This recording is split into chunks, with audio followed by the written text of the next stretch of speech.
Bonjour à tous.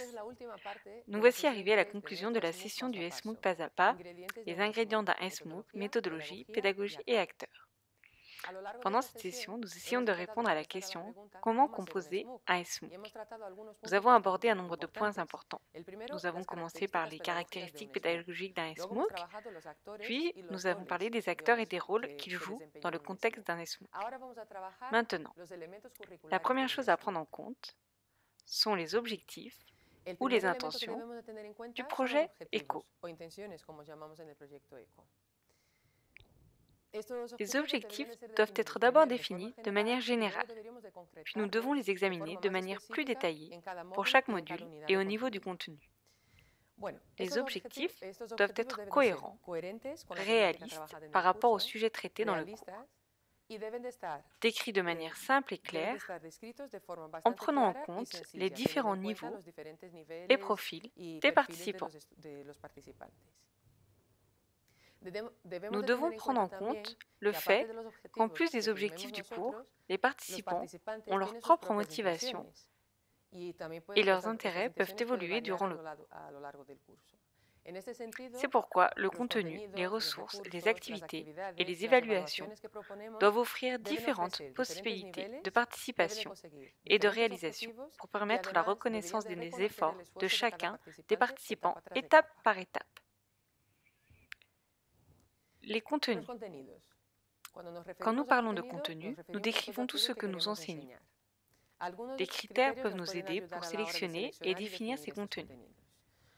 D'abord, il faut opérer une sélection logique qui part du plus simple au plus complexe. En plus, nous devons approfondir le sujet tout au long du cours. Nous devons aussi organiser, structurer et assembler les contenus de manière cohérente. D'un autre côté, il nous faudra aussi structurer les contenus en suivant une logique ouverte et modulable. Même en commençant du plus simple pour aller vers le plus complexe, le contenu doit aussi laisser la possibilité aux participants, selon leurs intentions. Ils peuvent décider où est-ce qu'ils commencent et où est-ce qu'ils se terminent.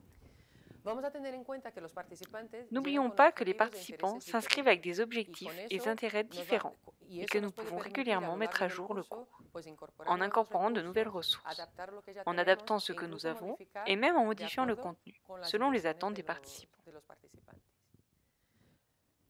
Nous devons aussi garder à l'esprit que nous devons utiliser un langage simple mais précis.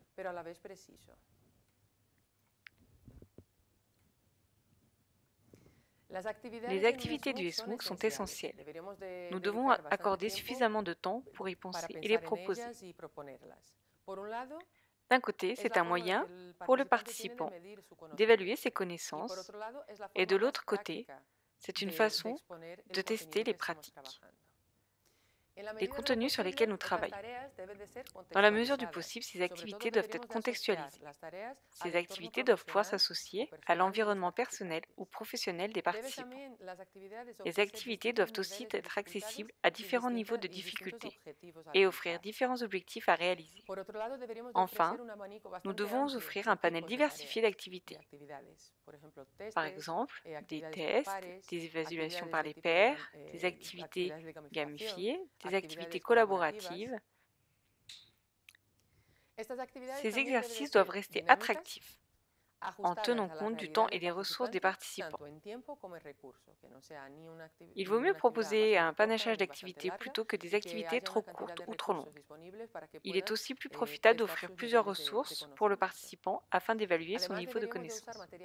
Nous devons aussi utiliser des supports dynamiques et actualisés, des vidéos, des discours, des articles. Mais avant tout, nous devons essayer d'impliquer les participants dans le développement et l'évaluation des activités.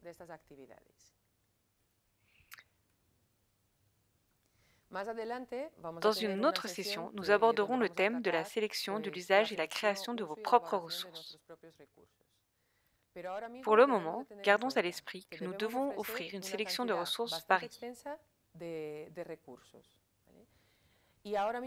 Nous devons aussi considérer que nous devons utiliser des ressources multimédia.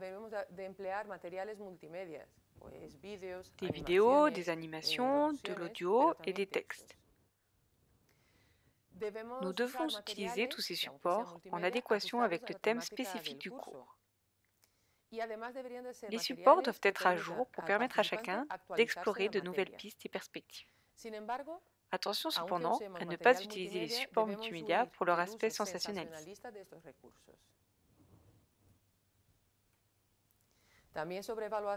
Nous parlerons aussi de l'évaluation dans une autre session, dans laquelle nous aurons l'occasion d'approfondir nos réflexions sur ce point important.